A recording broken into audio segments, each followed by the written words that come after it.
What's going on, everyone? Happy New Year. Welcome back to another episode of Golf on Tap. Jack Bushman here, as always, with Ross Baran. To everyone who's catching up with us right off the rip, want to thank you very much. Make sure to go on over to YouTube so you can interact with us throughout today's episode down in the comment section. Go and follow Golf on Tap as well for free wherever you may be listening to your podcast. Ross, and to everyone who is tuning out there as well, Happy New Year, as this is the first episode of Golf on Tap in 2025. The Sentry, the first tournament of the 2025 PGA Tour season, of course, has just wrapped up. We're going to recap that. Hideki Matsuyama's win, Collin Morikawa's Sunday struggle, and a bunch more from the Sentry, as well as getting into a preview of the Sony Open, TGL, kicking off tomorrow. And then, as a little bit of a cherry on top, Ross and I will be finishing off today's episode with our 4 major winners for the 2025 campaign. But Ross, before we get into all that good stuff, brother, how you doing on this fine afternoon, and how's 2025 been treating you so far? 2025 is already kicking my ass, man. We didn't get a break at the hospital or anything in between. I got Christmas Day off and I got New Year's Day off.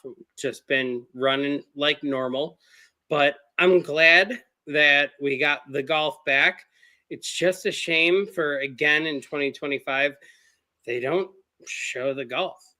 Yeah, same, different year, same issues. 2025 is kicking my rear end already too, Ross, as I had Mr. Collin Morikawa outright solo dart. Didn't throw a wager on anyone else at the Sentry, and just didn't have his best stuff on Sunday. It wasn't even like he played all that poorly. Still shot 6 under, but Hideki was flawless for 72 holes. 35 under not only surpasses Cam Smith's tournament record, but it's also the PGA Tour single tournament record as well, birdieing nearly half the holes. You know, it's frustrating being on Collin Morikawa for another Sunday that comes up short, Ross, but this is one that, there were the blown par 5s on the front 9 Sunday, as well as the bogey that he made. Those were probably the 3 holes that really cost him. But outside of those 3 holes, on 69 of them, he was the second, he was just as good as Hideki Matsuyama was. Hideki was just flawless. So I'm not as mad as I usually am following a Collin Morikawa runner-up, because 32 under literally gets it done like 99% of the time in other places. Just one of those where you got to tip your cap to Hideki, unfortunately, and just hope for better luck moving forward in the season. But 2025 starts the same way that 2024 ended, with a painful heartbreak. But Ross, what were your thoughts on just the golf? Hideki, Collin Morikawa throughout the tournament. We'll get to the broadcast and also the course in just a second, as there was a lot of discussion going on in the golf ecosystem on social media about the Plantation course and how easy it was playing. 2 guys reaching 32 under. But give me your thoughts on Hideki and Collin Morikawa in a 2-man duel there in the final round. Collin spoke for himself and everything in general when they interviewed him after, and just Collin looked at the scoreboard and said 35 under. Like, pardon my language, but it was fucking 35 under. What was I supposed to do? Yeah. Like, it's basically all he said was like, look what he did this week. Like, I played well. I played really fucking good. Hideki shot 3,500. What am I supposed to do? Yeah, it's just one of those. And I saw someone post after the tournament as well. It was Collin Morikawa's stat profile for the week, and I think he was top 8 in all 4 statistics. The putter was even working really well for him throughout the tournament as well, and the caption was, "This guy finished in second and lost by 3." He gave it a really good run, man, and I could nitpick him for the par 5s and whatnot, but I really can't get on him too much, because when Hideki's, draining 30 footers and making birdie every other hole, it's going to be hard to catch, man. 58 other guys had no chance either. It just fell into what our good buddy Ryan for Monday Q posts every single week is like, oh yeah, I shot 64 today. I finished in 8th. Yeah. It's just the world we live in with golf, and especially with the technology taking over the game and being at the forefront as much as it is. And I think there was, the rollback discussion being kickstarted once again, as well as talking about the drivers and the equipment that players are using when you see a tournament get kind of out of hand like this and everyone is under at least 20 under par and we get a winning score at minus 35. What were your thoughts on Kapalua and how it played out throughout the course of the week? Were you as upset as to how easy the course played as others were? So I think where I would start is our joke that you and I had of a conversation earlier in the weekend that Dan Rappaport pointed out for Shane Lowry, that why does Shane Lowry skip this event every single year? Because it's the week after the holidays. He's fat. He's hungover. It's a 25-hour flight from Ireland to Kapalua, and he's got to shoot 30 under when he gets there. It's just not fucking happening.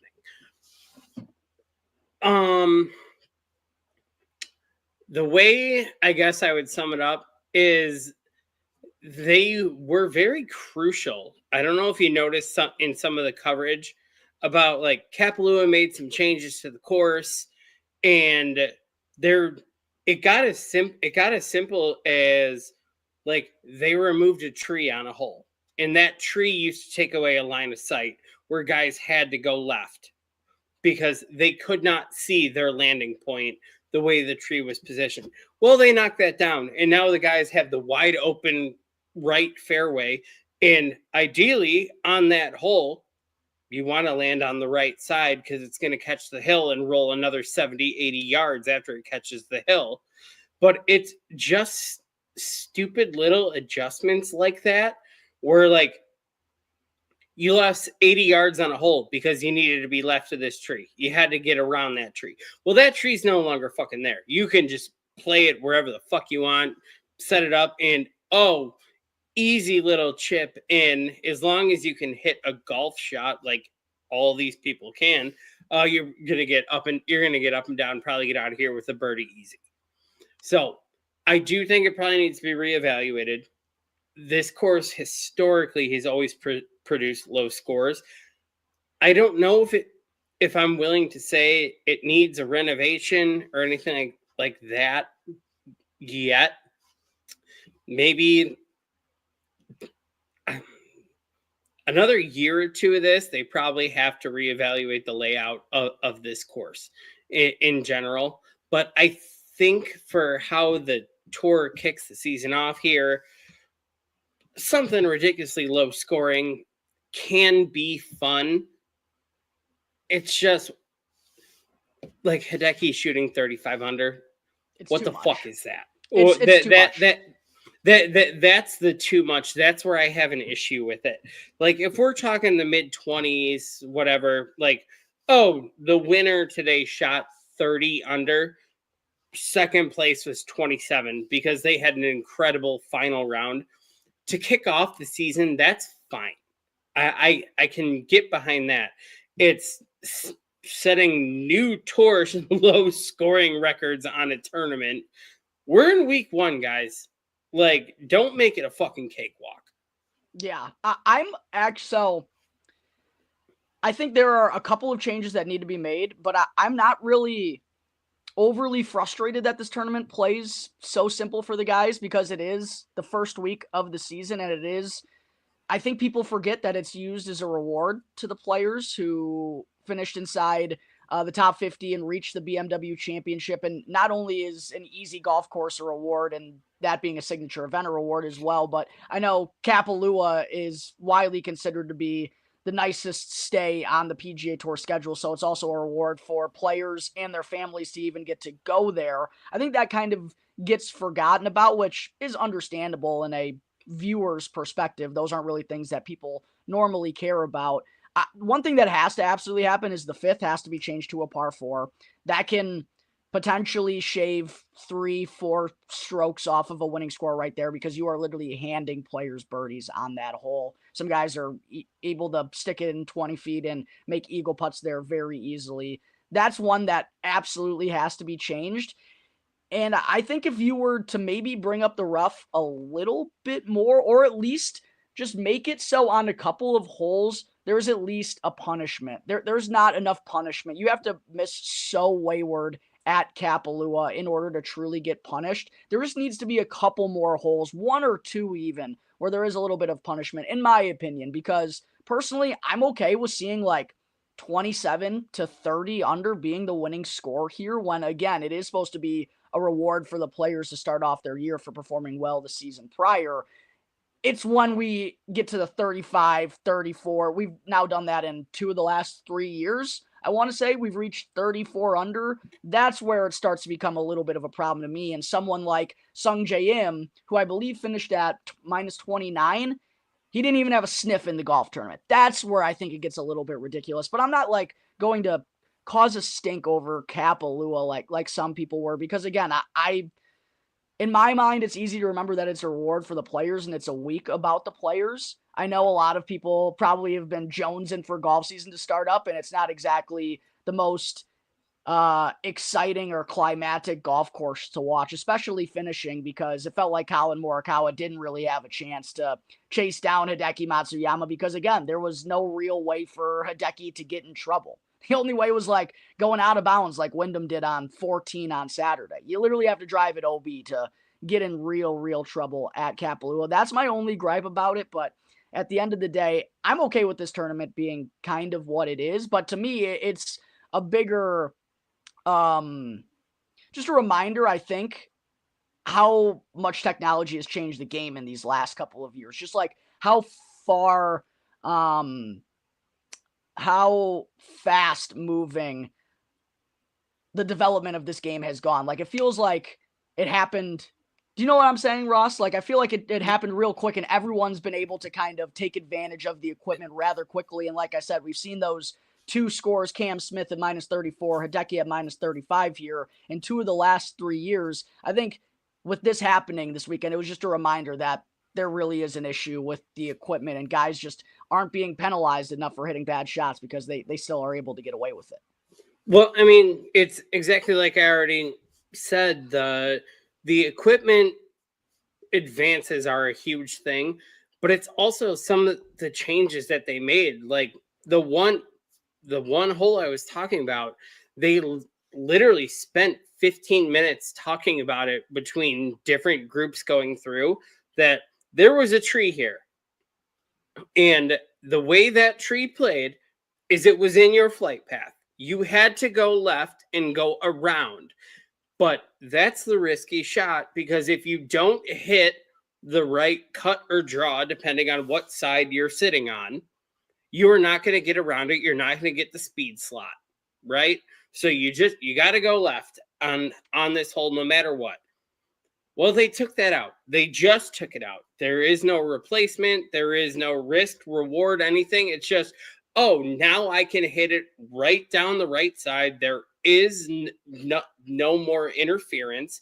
And as long as I hit my shot down the right side, it's going to catch the speed slot. It's going to run an extra 70 yards further than it normally would have.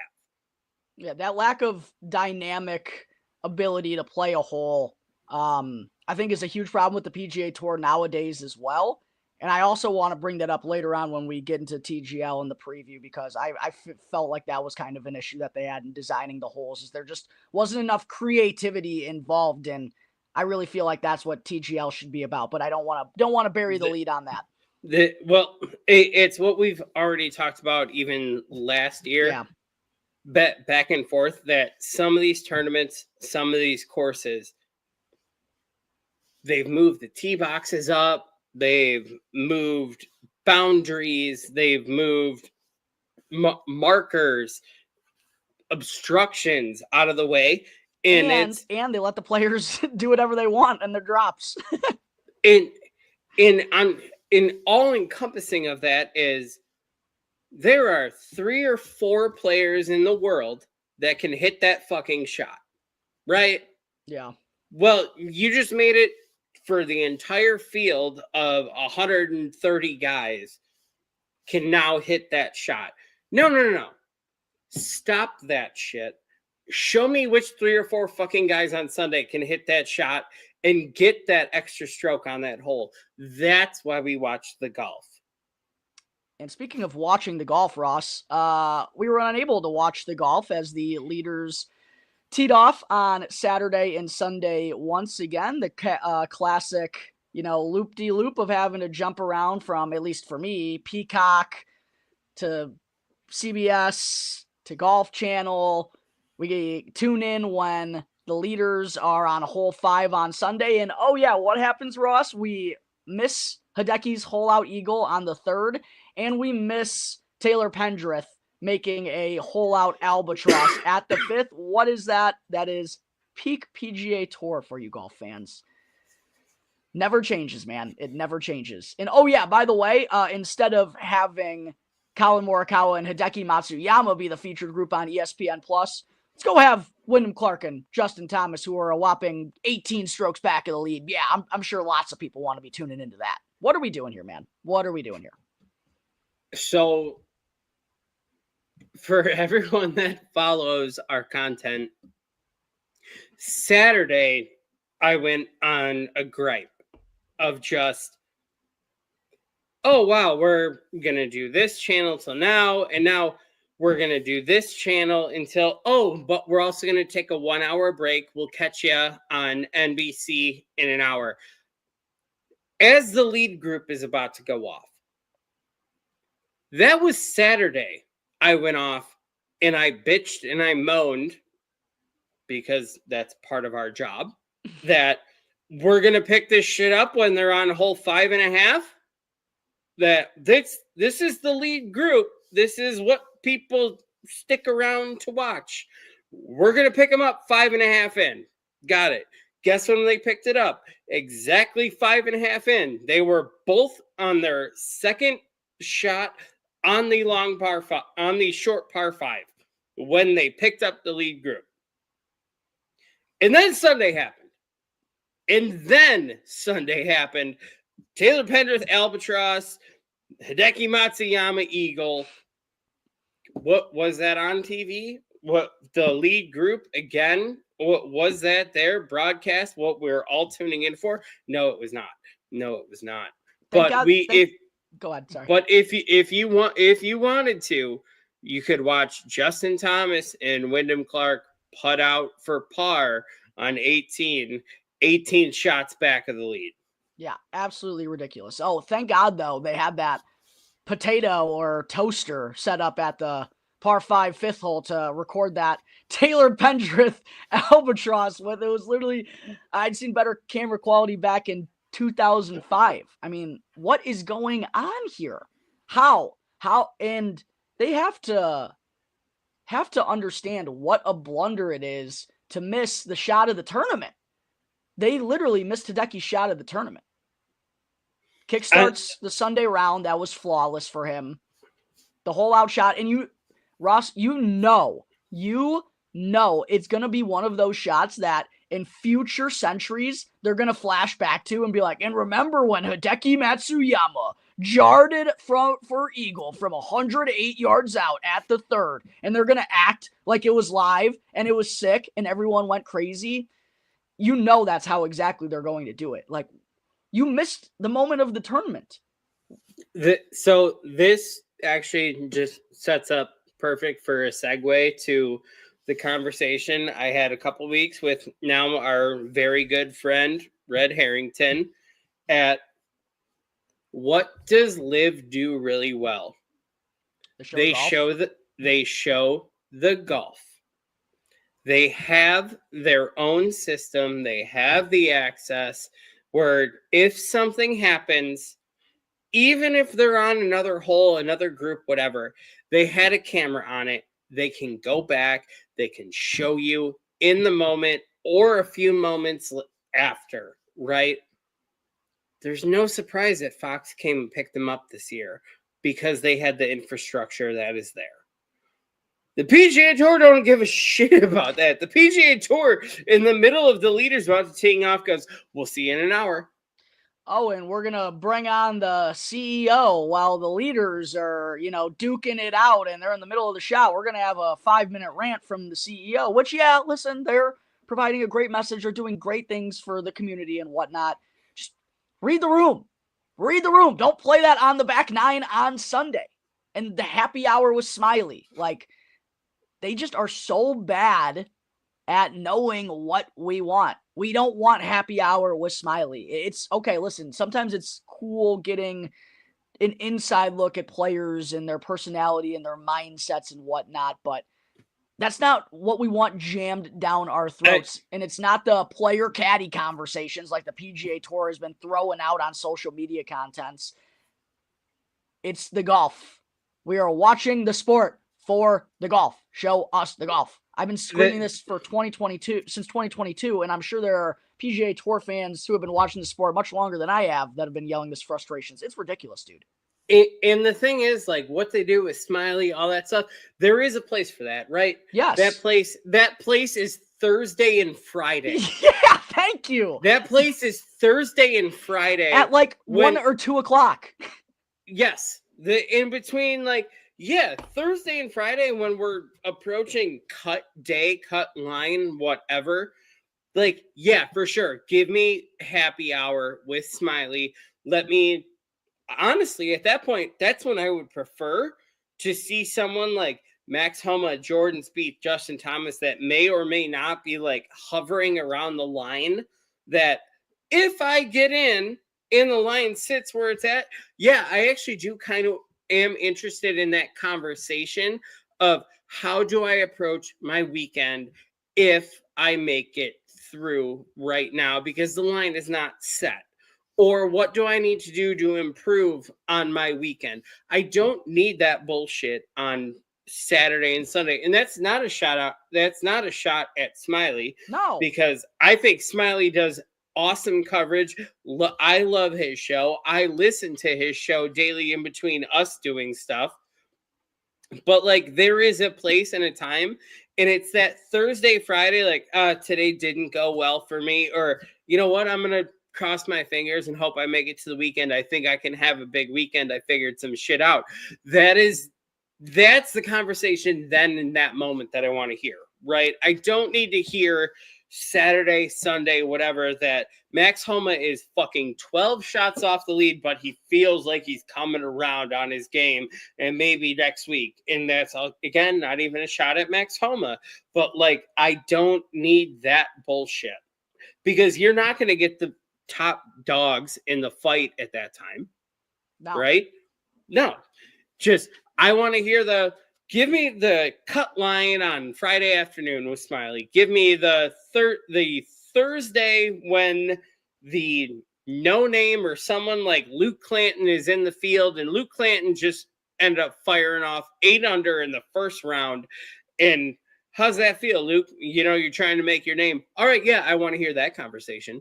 Right. And I think people on Thursday and Friday would be okay with that type of stuff being more regimented into the broadcast. But listen, when it's crunch time, we want to, especially when it's Collin Morikawa and Hideki Matsuyama duking it out, okay? We want to see those guys duke it out. That's what we want to see.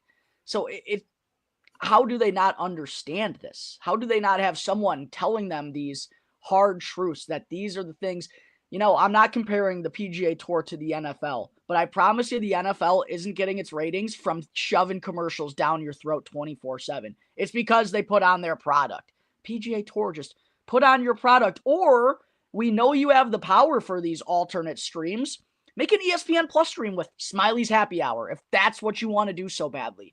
Have it on for an hour and someone after their round goes and joins Smiley and they talk through golf shots and guys who come through a par 3 and what they're looking at here, what they're thinking about through their tee shot. All of that, like you said, there is room for it. There is a place and a time for it. It's not Saturday or Sunday in crunch time when you have big name golfers, which, by the way, PGA Tour, you don't have as many as you used to.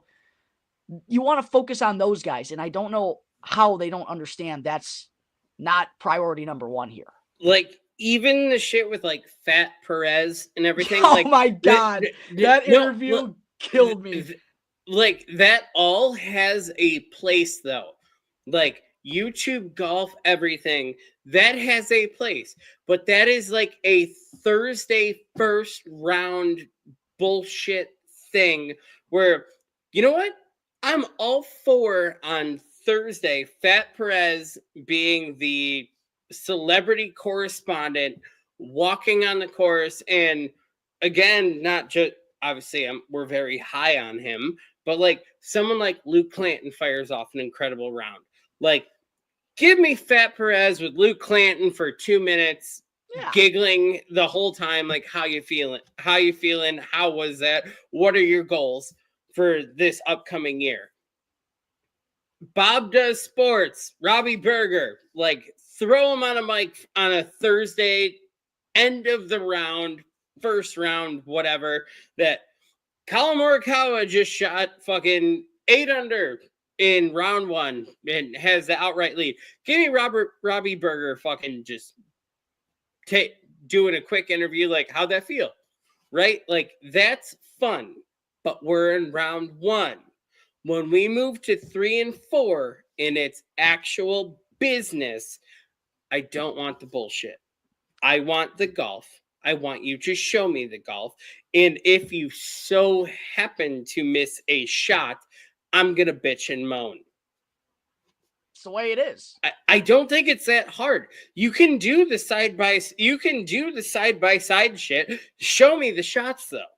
Just don't fully write it off. I don't know how you're having all this money invested in you for your product that this is the end result we still fucking get.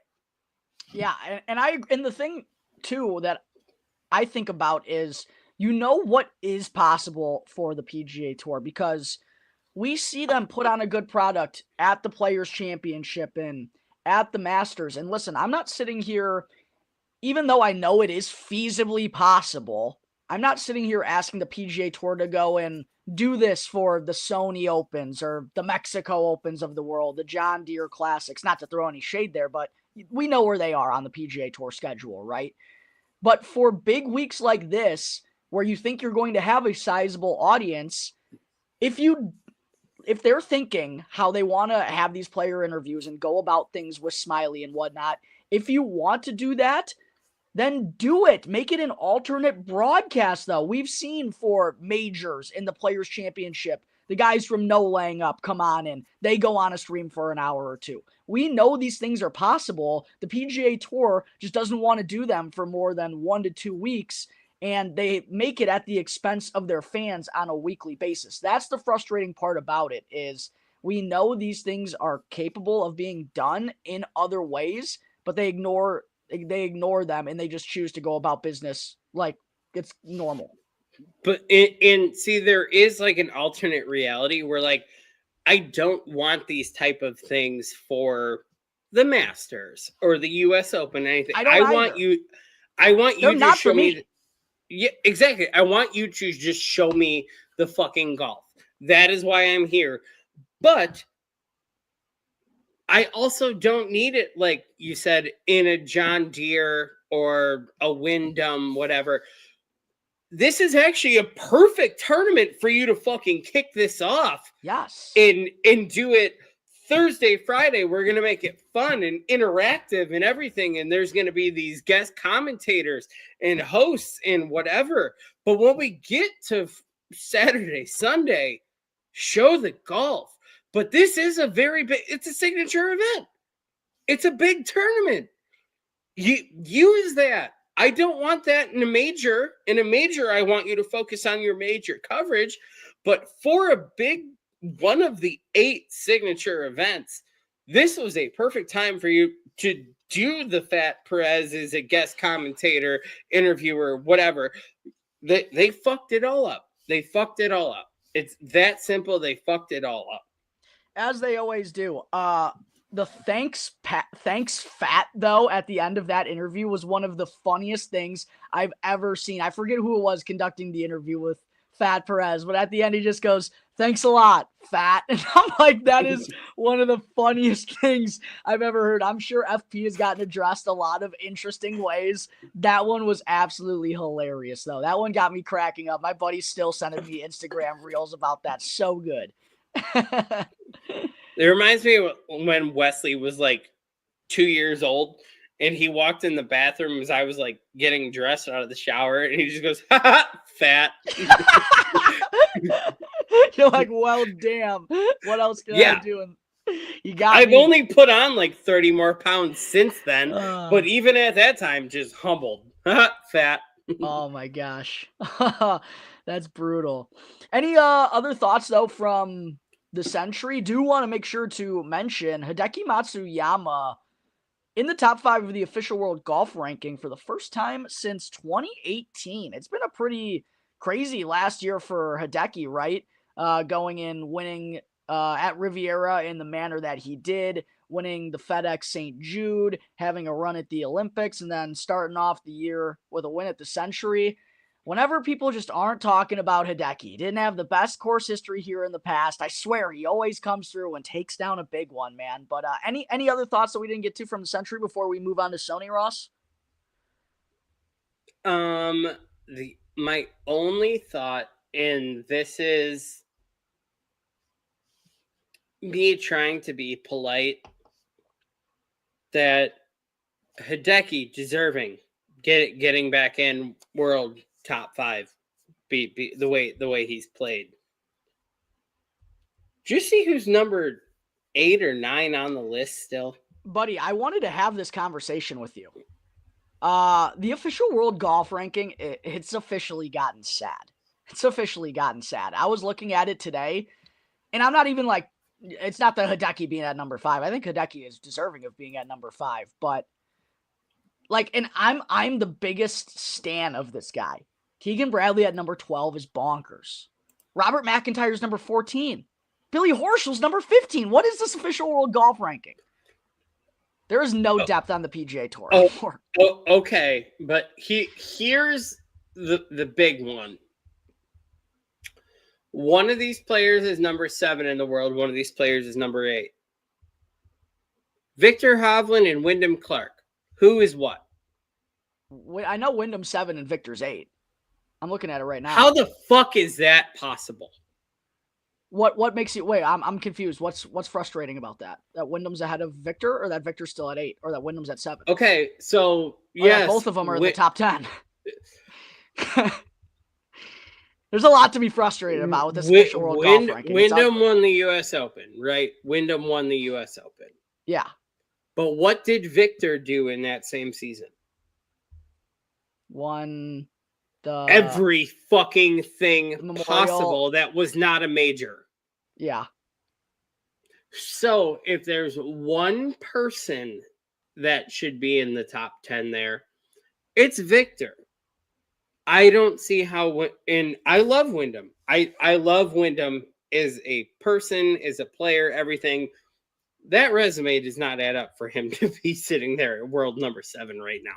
No, I agree with you. I think it's just because in a lot of signature events, he's had some high finishes, like the AT&T Pebble Beach Pro-Am, which was only 54 holes. He obviously won that. There was the runner-up at the Players Championship. A 54-hole no-cut signature event? Yeah, I know. He also had the runner-up at the RBC Heritage. I think that's probably how he's still gotten his way at number 7. But yeah, the official world golf ranking has gotten really crazy ever since Liv's become a thing, man. It is just so inaccurate. I'm not like even trying to hate, but Adam Scott's number 19. When's the last time Adam Scott won a big tournament? Am I missing something? No, he comes in the top 5 consistently and shit. That's about it. Hey, and I'll give him credit for that, but there's no way he's the 19th best golfer in the world. That's bananas. Bryson DeChambeau's number 10. Which is like impressive considering how many like tournaments he only gets points for. He's still at number 10. Yeah, I was literally looking at that today because I checked on the official world golf ranking for the first time in a while, and I was like, what? Wild Tommy Fleetwood, number 9. That's insane. That's legitimately insane. Times are crazy right now, bro. Absolutely I'm crazy. okay. So here's my question for you. Tommy Fleetwood at number 9. Is that an up or a down on your end? Because unfortunately for me, that's Tommy. You're down. Like You're nine's too high? yes. Yeah, way too high. Tommy doesn't win. How can you be a top 10 player in the world if you don't win? Exactly. What? Tommy, you are in the 18-19 range on my list, honestly. There is no world. And that's obviously we like Tommy. We are Tommy fans. But if you're going off of what have you done for me lately, Tommy, I got you at like 18-19 on the list. He should be where Adam Scott is. There's no world. A solid 18. You tell me Tommy Fleetwood's the number 18 player in the world. I sit there and go, fuck yeah, you're right. He should probably be higher, but he needs to break through for me to move him higher on the list. Yeah, I would agree with that. Yeah, interesting times with the official world golf ranking. But let's move on to the Sony Open, second week of the Hawaii swing as the PGA Tour moves from Maui to Oahu. So they head to East Honolulu Waialae Country Club, which is the fourth longest tenured course on the PGA Tour, trailing only Colonial, Pebble Beach, and Augusta National. It's been a venue on the PGA Tour since 1965. A lot of rich history. Ernie Els, Ben Crenshaw. There have been a lot of famous winners here throughout its history. Short track, par 70 course, just over 7,000 yards, so a lot different than what we saw last week at Kapalua. With it being a par 70, there are 12 par 4s, only 2 par 5s, but it is a much tighter layout than we saw from last week at Kapalua as well. A little bit more focus on accuracy and precision in the ball striking.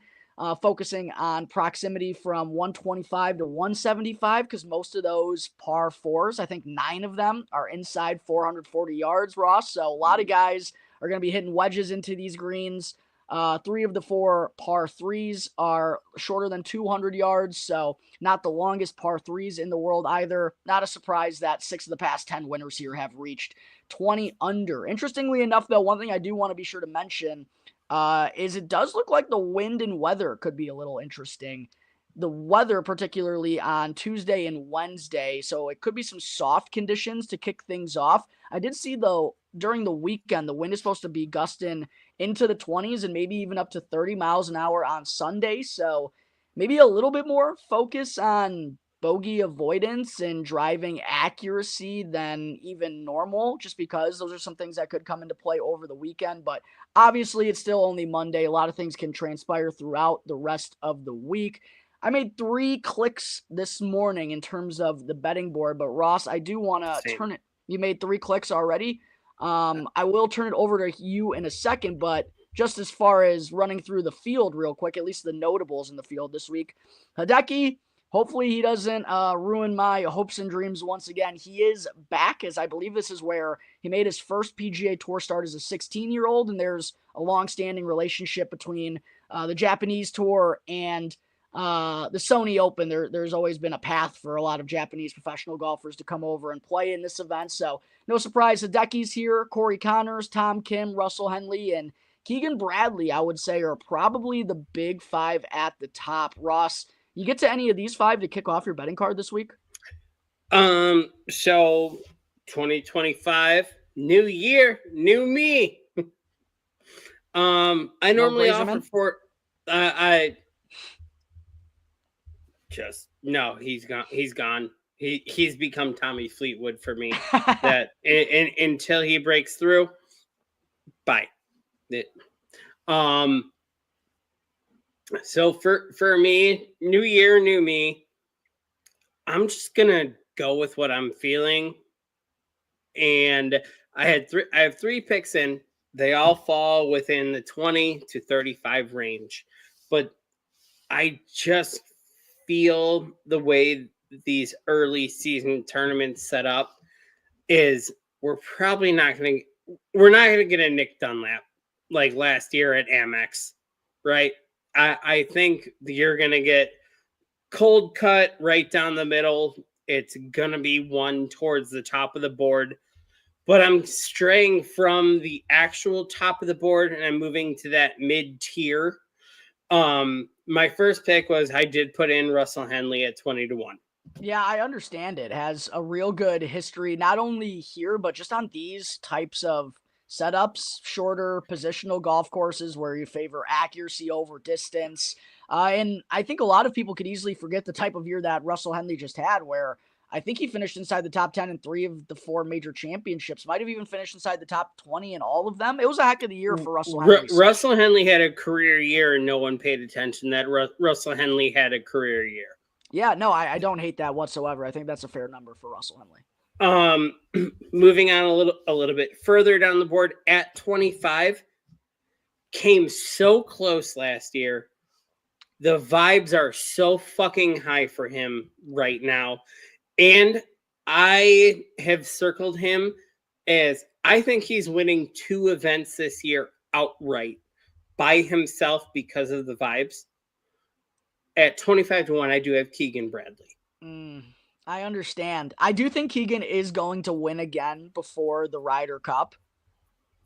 I wouldn't argue against it coming this week. I mean, I have 2. I have 1 early and 1 late. And the whole reason I believe in that is the dynamic that Keegan gets put in the place by his own team to say, dude, you know you're fucking number 12 on the team, right? Yeah.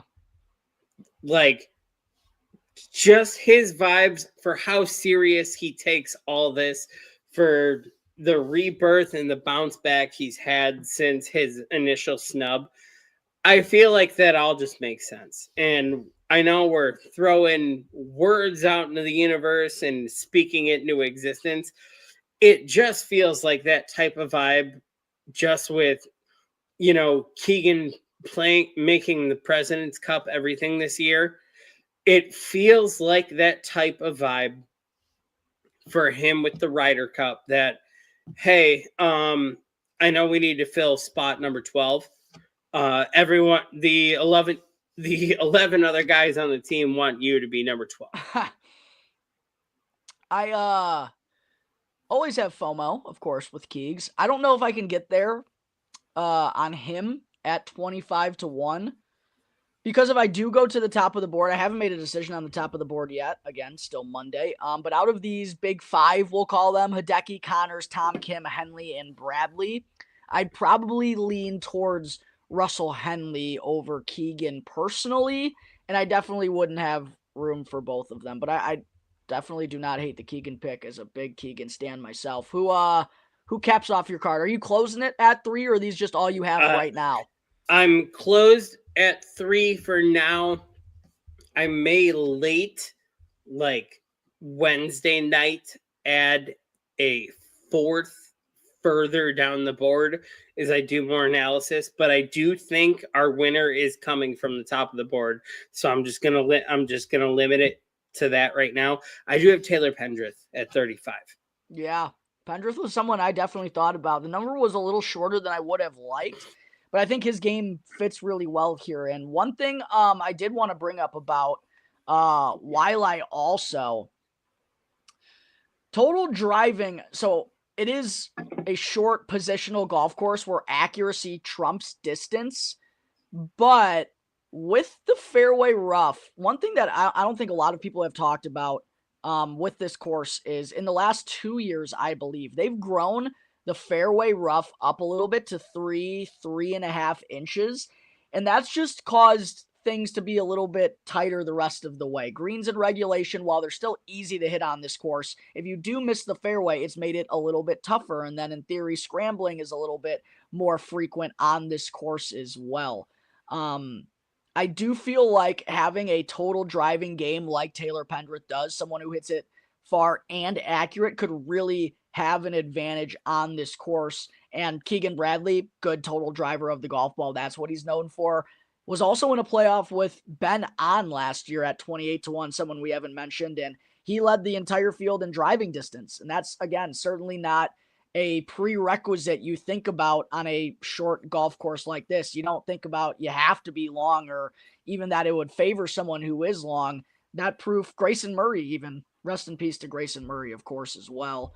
The winner of the Sony Open last year. He was one of the longer players in the field as well. So I do think that skill set is a little bit underappreciated on a golf course where the fairway rough, it's still not ridiculous. It's, the Sony Open, but it is a bit longer than it's been in years past. So I do like that total driving ability that Taylor Pendrith has along with the putting upside. I do have one if I'm going to add and round out at 4 for this week.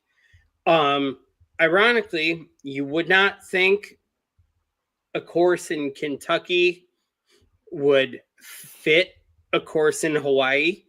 But similar layout with the shortness of the holes. Played really well last week to start the year. I'm considering for a long shot. You can find him on most of the sites between currently 65 and 80. Harry Hall. Yeah, Harry Hall. I think he finished T7 last week. And I know one of the golf bettors that I follow in the community had a what I would say won the ISCO and out there and won the ISCO out there. Similar short course, kind of not exactly the same, but sets up the same. Play the hot hand. I think that might be my long shot to throw, only because I'm going with 3 guys between 20 and 35 this week. I think that would be my cap, is at 4, taking a 1 a little further down the board to cap at 4. But I think if I do it, it's probably going to be someone like Harry Hall, just the way they're setting up this season. Yeah, he's been someone I've been keeping a close eye on ever since he won at the ISCO. I was on him a couple of times during the fall, and like I said, T7 at the Sentry. I know a lot of people had him in T6 placements, and he parred the 18th to unfortunately cost some folks out there some dollars. But he's been playing really well. Guy with putting upside. The driver has always kind of been a weapon or a weakness of his, but he's kind of righted that ship here. So I definitely don't hate the Harry Hall call if you wind up going in that direction. I've made 3 clicks so far. I mentioned at the top of the board, I thought Russell Henley was interesting. Taylor Pendrith was also someone I thought was interesting. My first bet of the day was Austin Eckroat, 45-1. He's someone who... You son of a bitch. Yeah. I looked at that for at least 20 minutes today and went back and forth. That just seemed like the name. Again, rest in peace to Grayson. But I had that vibe of that type of person to come and have that fucking breakthrough again. Yeah. And yeah, no, that was one of them. So you son of a bitch. Yeah, Austin Eckroat, I was keeping a stern eye on him, and obviously he won for a second time last year during the fall. I actually bet on him to go back-to-back, and I know 3 wins would have been a lot, but I think he has a skill set, again, that's very underappreciated. It's that total driving ability, and he started to figure it out with the putter, which has been his Achilles heel so far since joining the PGA Tour. Won at the Cognizant Classic for his maiden PGA Tour win, which, aside from the water that's featured at that course, is very similar to what we see here at YLI. So, yeah, Austin Eckroat 45-1 was where I kicked off my card. I also, just because I'm a sucker and I can't help myself, I bet Eric Cole 80-1, short course type of guy. 80 was a big enough number for me to jump in. I couldn't. I understand it. I have one of my buddies, shout out Tyler Krantz, if he happens to be watching right now. I texted him that I clicked Eric Cole 80-1 this morning. He goes, "You sick fuck." I'm like, yeah, I know. The other one I got, Ross, I'll give you you want to talk about bombs? I'll give you a real freaking bomb. Mr. David Lipsky at 350-1. Finished T4 here a couple of years ago. He had, I don't have it pulled up right in front of me, and I apologize that I don't. I really should. I believe he had 3 top 5s during the fall swing. I'm going to pull up a profile right now so I make sure I don't mess up on those numbers. But David Lipsky, a guy who has a top 5 here on this course, is 350-1 and is coming off a rather good fall. I'm pulling up his profile right now so I make sure I don't butcher any of these stats on you, Ross. He finished T9 at the Butterfield Bermuda, T6 at the Worldwide Technology, and second runner-up at the Procore Championship during the fall. He's 350 to 1. That just seems ridiculous to me. I know it's a big ask to ask David Lipsky to win, but threw $2.50 on that bad boy. I'll make a killing for the weekend. Thought that was just too big of a number.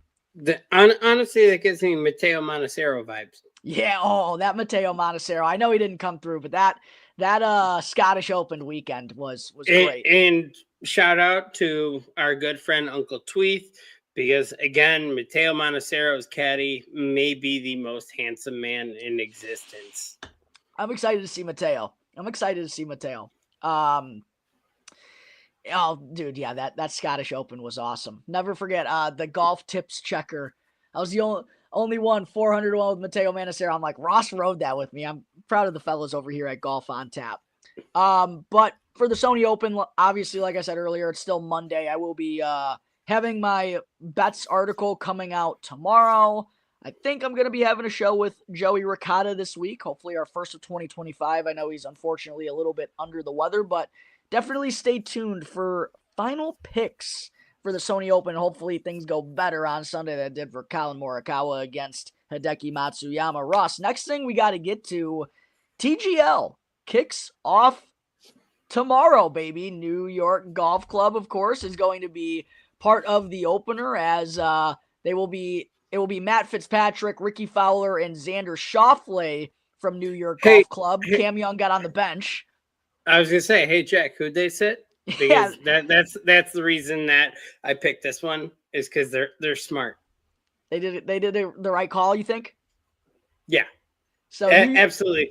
I think we need to set a line right now. The over/under on number of clubs broken on a simulator this year. I'm going to set it at 1.5 for Cam Young, and I think we probably do hit the over. You think Cam Young's breaking clubs on national TV? That'll be a tough look for the New York Golf Club. On a simulator, fuck yes. Absolutely. I would love to see it. I don't know if there's going to be a club broken. I know there's going to be a lot of awkward moments, though, with Cameron Young, because the guy he has the personality of a serial killer, man. I genuinely think he hates his life. I get it. I do get it. I see it. I get those vibes big time, dude. I love the rest of the team, though. Rest of the team, solid. Great. Xander, Ricky, and Matt Fitzpatrick representing New York Golf Club in TGL's debut, taking on the Bay Golf Club. Shane Lowry, Ludwig Ober, and Wyndham Clark will be representing the Bay. Minwoo Lee is sitting for them. As we just mentioned, Cameron Young going to be sitting for New York Golf Club. TGL set to debut at 9 p.m. Eastern Time, 8 p.m. Central tomorrow on ESPN+. Then the next match will go down the following Tuesday, January 14th. It will be LA Golf Club against Jupiter Links. I was going to say, sorry for the interruption. Do you know that TGL's website actually has already started the fucking counter? Yeah, I'm looking at TGL's website right now. We're at 23 hours and 32 minutes. Yeah, they started the countdown. They're ready to go. Ross, give me just I know there's a lot of different ways we could parse this conversation about TGL. What is kind of your level of excitement or hopes for this thing? What are you kind of picturing, and are you stoked for this to go down tomorrow?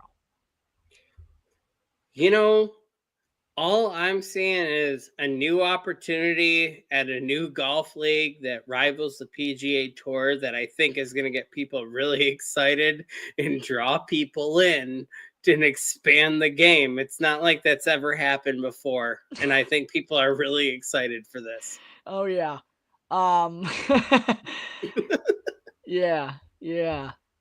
So I am excited for the team aspect. You can't even take that answer seriously. No, I can't because I know what you feel about this. This is legit. I am excited for the team dynamic. I'm excited for this newness. This newness excitement has me excited, if that makes sense, because I know the actual thing is going to flop. They're not going to be creative with holes. It's not going to be all that enticing. I'll tune in because I'm a golf sicko and that's what I do. But in terms of the actual captivating viewing, I don't really think it's going to be doing a whole lot of that personally. So I think they set this up to be the most successful thing it probably can be. I don't think it is either going to hit from the first moment or it's going to flop, and that is it. Incredible to be the first people to invent a team format of golf and hit it into a screen on national television. But I do think there is a presence there. I do think there is some interest for the golf sickos and people trying to get into golf in general. I do think they set up a foundation to make this interesting. It's just going to be, how interested do we actually become in this product? I do think it's a fair go, right? It's going to be very hard to judge. I like the idea. I like the creativity. We're bringing the golf sim community in. That's a big thing because you have all these pop-up bars and all these pop-up. We have all these pop-up bars, golf simulator stuff. We have Top Golf, things like that. They're trying to all encompass that into, well, here's a mega screen 4 times bigger than an IMAX screen. The green rotates and shifts dimensions and break everything. They have them actually hitting out of a real bunker at a certain point on the course when they're there. I think they brought enough into it. It's going to be a good attempt. I'm actually proud of the PGA Tour and everyone for designing this.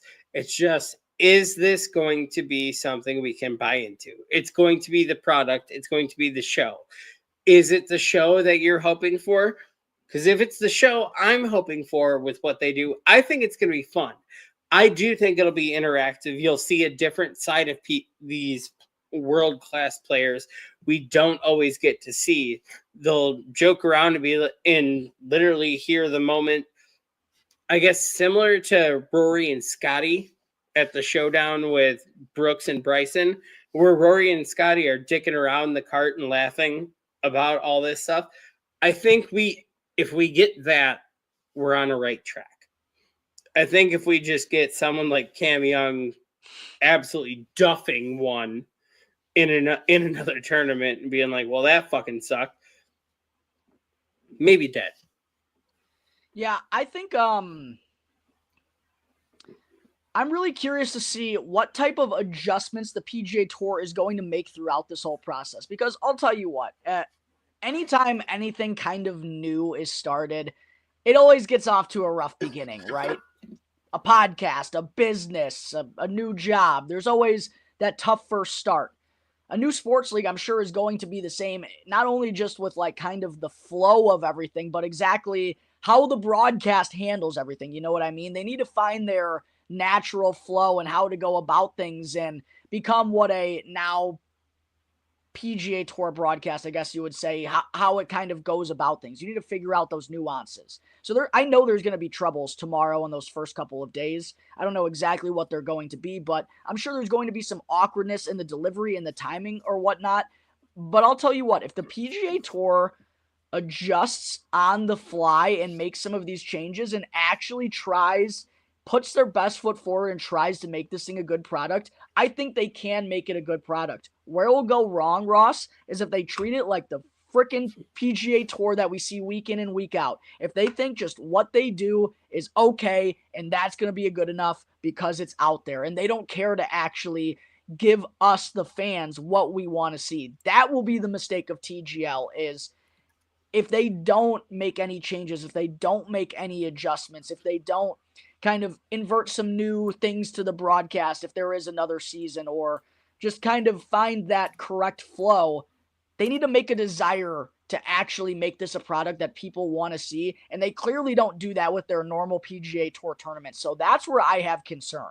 That's where I have skepticism. That's where I'm a little bit worried about where this is going, because the PGA Tour, and like you, I am proud of them for actually making an effort to do something like this and, hey, actually think outside the box. Holy shit, you're actually capable of doing that. I'll give them credit for doing that. I have concerns that they're actually going to live up to their end of the bargain throughout this entire process, because they've shown me nothing else since I've been a fan of the PGA Tour.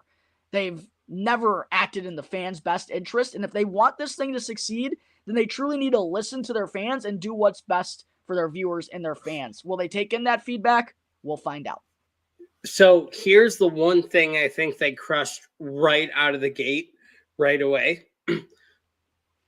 The team that is going to call this and present it while these world-class players, obviously we're hitting into a goddamn screen, guys.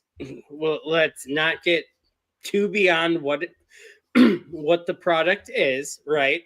We're hitting a new simulator on the screen. The fact that the team that's going to introduce this and grow this, they hit the nail on the head. SVP, Matt Berry, True. Marty Smith, Claire Rogers, Roger Steele, all relatable people in the golf content world that do a good job already. I think they hit the nail on the head on that the team that is going to be responsible for presenting this product and growing this product, representing this product outside the players, I think you got the commentary nail on the head, the perfect personalities to do it. That is big. That is definitely a huge step for ESPN, and having people with experience, not only in just the broadcasting world and ESPN, but actually know the sport of golf. That is very crucial. And I remember writing up that article about SVP and Matt Berry, all big time gets for the seriousness and legitimacy of this thing, I believe. Yes. And they went even further. They got Claire Rogers. They got Roger Steele. They went and they actually did, I would say for the first time, they went and did due diligence of people that have an effect, a reach, and a presence. And those are the people that are going to be put on camera for this new league. That's pretty much where I would tap out and just say, it's there. We're going to find out tomorrow night. Yeah, we are. But I think the bones are there. Hopefully it works out, because anything golf is good with me. Yeah, I'm the same way. And, you know, we're going to obviously go New York Golf Club. What also I think is big is them getting attached to the betting side of this. Just announced today, the official partner of TGL is going to be FanDuel Sportsbook. Bringing that betting side of it, it just can't hurt. You're going to get more eyeballs. You're going to get more people enticed watching until the very end, because they have dollars on the line. Whether you want to address that it's a real thing or not in your sport, PGA Tour, it is, and it's better for you to include that type of stuff. So I was happy to see that. But speaking on the betting front, I could probably find them out on FanDuel right now. But Ross, between these 6 teams, I don't know if you happen to have all of them pulled up right now. If not, you can find them at TGLGolf.com's website, and you can go and look at the rosters as I'm pulling up the FanDuel Sportsbook to see if I can find the odds for these teams. I know they are out there, and I do believe, well, FanDuel, now that they're the official sponsor, they better have them. But is there like a team you were kind of leaning towards, you think, having an advantage in this thing over another, or a certain player that you thought would do well in this type of stuff? What were kind of your thoughts on that? Honestly, I think it's, obviously I'm going to represent New York Golf Club, being here in New York. Oh, I got odds for you. So let me give you the odds real quick before you finish. Boston Common Golf should probably fucking dominate this league. I'm in agreement with you. Los Angeles GC is actually the favorite, with Collin Morikawa, Sahith Theegala, Justin Rose, and Tommy Fleetwood. Right behind Absolutely not. Yeah, right behind them is Boston Common GC, which is Rory, who I believe is made for this. Guy has always been playing golf in front of the television. Anytime there's like a match or this type of stuff, it feels like he brings his A game. I'm curious to see how Hideki is going to be in this thing as someone who, like, I firmly believe knows at least enough English to, like, be doing interviews in English, but never does them. I'm really curious to see how this is going to work with Hideki being on Boston Common GC. But Rory, Hideki, Keegan, and Adam Scott make up Boston Common GC. They should be the favorite, in my opinion. Your New York Golf Club with Xander Schauffele, Matt Fitzpatrick, Cameron Young, and Ricky Fowler are next at plus 380. Atlanta Drive GC is plus 450. That's Justin Thomas, Patrick Cantlay, Billy Horschel, and Lucas Glover. The Bay GC is next. That's Ludwig, Shane Lowry, Minwoo Lee, and Wyndham Clark. And then last, plus 650, I don't think is really a surprise. That's the team of Kevin Kisner and Tiger Woods, the old men, along with Max Homa and Tom Kim. You got Boston Common GC, though? Yeah, I think that team on paper absolutely crushes the league. I do too. I think plus 360 like is actually a pretty good bet. I don't know. Well, I wouldn't say a pretty good bet because there's so many. We don't know what this league is exactly going to look like or how it's exactly going to go. But just from a talent perspective, if I were to pick one team to win it all right here, right now, it would be Boston Common GC. Ross, I know you've already clearly hung your hat around New York Golf Club in your neck of the woods out there. Is there another team out there, though, maybe one other that you really like the makeup of that you're maybe going to find yourself cheering for during this thing? Because I got two teams. I got my one A team and my 1B team. So this was actually part of a joke. And now everything's coming together. But initially, this was a joke for I will never support a rival golf league. Oh, wait, we're going to make a rival golf league that's on indoor simulator, blah, blah, blah. That sounds awesome. I'm all in. Yeah, honestly, I think my pick would have to be BCG. Boston Common? I think it's the personality there that I love Rory, I love Hideki, I love Keegan, I love Adam Scott. I don't know how you get an Australian and suddenly beat Boston, but you know what? I'm here Close for enough. it. Whatever. I'm here for it. I really wish there was a Chicago team, man. I would have loved to see that. My 2026. Let's go. Let's go 2026. My number one team in this is going to be the Bay. I'm hopping on the Bay GC bandwagon. Ludwig and Minwoo, I think could be good in this. Is like two youngsters with some energy. That is one thing that I've kind of thought about. Having young guys, I feel like this would be better for. The old men, not only because they're olds, but I feel like it's just going to be more of a hassle for them to kind of do this. I feel like the young guys with the energy, as well as going through a PGA Tour season, are going to be more inclined to do better and care more and maybe put on a better performance in these types of spectacles. So I'm putting my hat around the Bay Golf Club with Minwoo, Ludwig, Shane Lowry, and Wyndham Clark. The second team, though, that I am going to be kind of rooting for from the side, a team that I don't think many people are going to be rooting for. I'm going to be cheering for Atlanta Drive GC. I know people hate Pat and JT. I don't really hate either of them all that much. Lucas Glover has been very kind to me in my betting career, and then we're both big Billy Horschel guys, so I think Atlanta Drive GC is going to be my like sneaky backup team that if things don't go very well for the Bay, that's who I'm going to be rooting for. But the Bay GC is going to be my boys for this TGL season, Ross. I'm okay with it. I could see it. I could support it. Ironically, the Atlanta Drive, the only team that is made up of 4 U.S. players. Is it really? I didn't even think of that. Yeah. Oh, interesting. You are right. And we got our boys duking it out for the opener tomorrow, Ross. I got my boys from the Bay and your boys from New York GC. It's gonna be a good opening night. Be a great Golf on Tap opener for 2025. Absolutely it is. Last thing that we got to get to is we're already over an hour here on today's episode. No surprise, we had a lot to get to kick off the new year.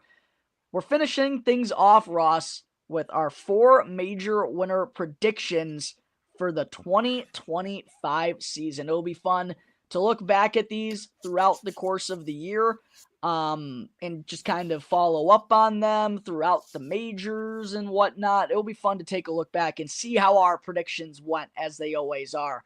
I'm going to turn it over to you first, though, Ross.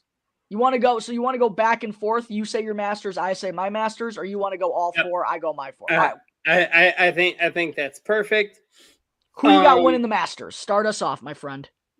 The Master is very simple. That this man owns that course. We 2 out of the last 3. The one year he didn't get it done was the putter was off. The putter is fixed. Scotty Scheffler is going to win the Masters again. It is very hard to argue against. It feels like he's gotten that course figured out. As we talked about before recording, the one time he didn't win it in the last 3 years was a very wonky year in which the putter was very cold for him at that point in time, and also it was a weird finish where everything got jumbled up on Sunday because of rain, and they weren't able to play all that much on Saturday. I'm not going to gripe you for picking Scotty Scheffler. It is probably the correct selection. I am not going to go with Scotty Scheffler, interestingly enough. And maybe I'm crazy, but what's happened to this man over the last 6 months feels very similar to what happened to Xander Schauffele before he went on his major streak. I'm picking Collin Morikawa to knock off his 3rd major title and to win for the first time at the Masters. He's been close a couple of times. One of the few who actually was in contention with Scotty going down the stretch. Believe he hit it into the water on 10, and that was kind of the end of 11. him. 11, yeah. Hit it into the water on 11, and that was kind of the end of him. But hung around a lot longer than most did. Has a pretty good track record at Augusta. The short game woes, which have plagued him, he's made strides in those areas. I'm going with Collin Morikawa, but if it's not him, it would probably be Scotty Scheffler for me. So my only question is, great pick. My only question is, when he does that, does he finish the Grand Slam? Oh, yeah. I think Collin Morikawa wins the Grand Slam. I think he's too good of a ball striker, and he's made the strides in the short game. Is the biggest thing to me. So we're both going to be in agreement as Collin stands that if Collin wins Augusta, he will finish the last leg. The U.S. Open will be the hardest for him to win, though. With his skill set, because he's not long off the tee, it will be hard for him to win, and that will be the one that will give him problems if he doesn't win. But we're talking for 16 years down the road because he's still in his 20s, whatever. He's going to get one. Yes, he will figure out how to close the last. All right, cool. That's a great story for Golf on Tap. I'm in. Absolutely. Next, we go to the PGA Championship at Quail Hollow, a.k.a. the home of Rory McIlroy. Ross. Rory McIlroy will win the PGA Championship at Quail Hollow. And I will go far enough to say that if Rory does not win a major this year, Rory is not going to get another major. I like that bold prediction. After how close we came last year at the U.S. Open, you saw what it did to him when he came up short. Yes. He literally took a leave of absence because it negatively affected his mentality, everything. Rory is going to win at Quail Hollow because he's got Quail Hollow by the balls. He is going to win that tournament. He knows that is his tournament to win. However, there will be the reverse repercussion of when he does not, he's not going to get another. I will say, Ross, these first 2 majors of 2025, and I know there have been a string of important majors for Rory McIlroy this last decade. I think the first 2 majors of 2025 are the most important majors he's ever played in. Augusta this year and Quail Hollow for the PGA Championship, I think, are the 2 most important majors he's played in a long, long time, because I agree with you. If he doesn't win the Masters again this year and then isn't able to go and win it at Quail when everyone expects him to on a course where he's had all that much success, I don't know if he comes back from that, Ross. I don't. And that's why I'm willing to go out on a limb and say if he does not take down Augusta, which unfortunately I think he's running into Scotty's a machine, and Augusta is Scotty's bitch.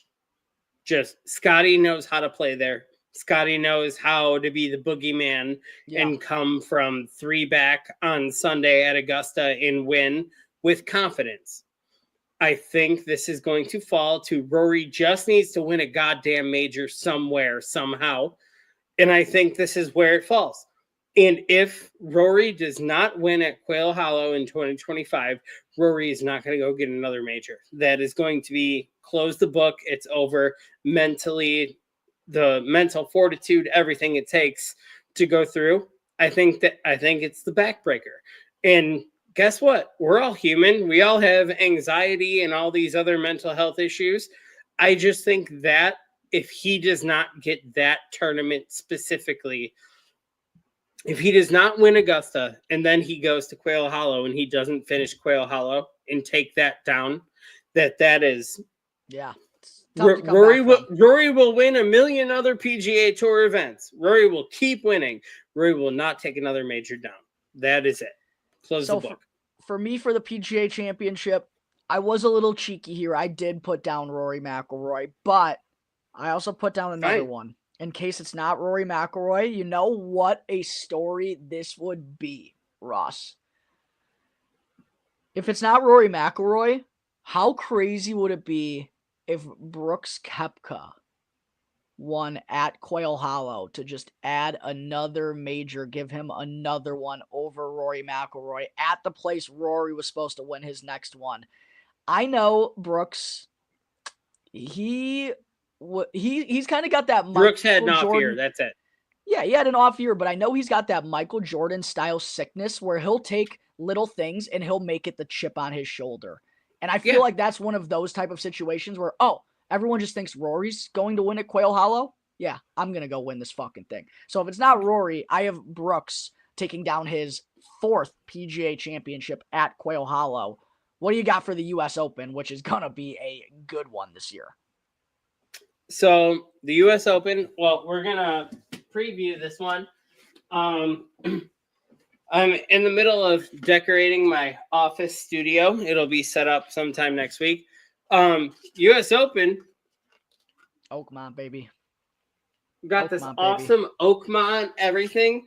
We're going to get a breakthrough, and we're going to have another bucket checked off. Xander Schauffele is going to win the U.S. Open this year. Xander is going to take down his 3rd major, 3rd different one in a year's time. Xander Schauffele is going to put himself in a position to finish the Grand Slam. And the reasoning behind that is Xander has now played 10 U.S. Opens, and Xander has never finished outside the top 8 at the U.S. Open. And Xander is now going back to the U.S. Open as a 2-time major champion. I think that's the confidence boost Xander needs to finish higher than the top 8 and go and get that one checked off. A lot of good reasoning there for Xander Schauffele. I think this is the major where Scotty Scheffler is actually going to come through in 2025. Because I don't have him winning the Masters. I had Collin Morikawa. I do think Scotty finally wins his first major outside of Augusta and takes it down at Oakmont to help him get that next major that he's been looking after. 2 guys that have been trying to win that tournament for a long time, Xander and Scotty Scheffler. We both got them finally getting it done in 2025. All right, but so the good thing is so far, you and I are 2 out of 3. We think Rory's going to go get one. We think that Scotty's going to go get another one. This is going to be my biggest one. I don't think we're going to agree on. But I also think when I say the name, you're going to go, holy shit, I think he might be right. And I get it. Who you got for me? For this year's Open at Royal Portrush, we're going to have a live golfer who's going to win this event. Oh. Bryson DeChambeau? And that live golfer is going to be Tyrrell Hatton. Wow. Is going to take down Royal Portrush. You want to know what's crazy? I have Tyrrell Hatton winning Royal Fuck Port yeah, Rush. let's go. I swear to God. I was also a cheeky bastard for this one, too. I did write down 2, but I swear to God, Tyrrell Hatton was my first one I wrote down. My second one, Hideki Matsuyama. I think this could be the next major that Hideki winds up getting, but Hatton was with my gut. Or was the one who was in my gut originally, man. He's been so close, and I think overseas would be the better major for him to win. It would feel very Cameron Smith style. I feel like that would be very right for Tyrrell Hatton. That's a good call. It just fit. Though he has played these types of events both on the DP World Tour, yeah, and just the Open in general. He has been so close in playing these events so well. For whatever reason, has meant it's always his mind that is the distraction for him. His attitude, I guess you would say, more than his mind. I feel like this is just the perfect setup, the way all this is going, that this is the year he goes and Shane Lowry-esque at also at Royal Port Rush in the past. Yeah. But it gave me that vibe. He is that type of person where Shane finally was so close for so long at these types of courses. And then we came to Royal Port Rush and Shane Lowry broke through and went and got his, right? Tyrrell feels like that world-class golfer that can put it together. And this is the place that he is meant to put it together and go chalk his name in history. It does feel like if he were to ever win a major, it would be on this side of the world, right? Yes. Where he would be in his element. He would be more comfortable. It's not the US. Right? It's not the US Open. It's not Augusta. It's not the PGA Championship. Tyrrell Hatton is going to win a major, and it's going to be he won the fucking Open. And this course sets up so well to his strengths and the great game he can play that this feels like where Tyrrell Hatton is going to fucking break through. Well, I hope we're both right on that one, because it would be a heck of a look back moment later on in the year at Golf on Tap. But there are 4 predictions for the major championship winners for the 2025 PGA Tour season. Ross, we're starting to get those commercials for the Masters. Can feel it coming on the horizon. We're not quite there yet. I know we got snow in our area right now. Can't wait to shed that once football season comes to a close and get into this major year, because as we talked about with Uncle Tweeth on the pod recently, Ross, I really feel like it's going to be a killer major championship type of year. Oh, absolutely. I think we're going to get one of the best stretch of majors we've had in a long time. I think we're going to get some breakthroughs.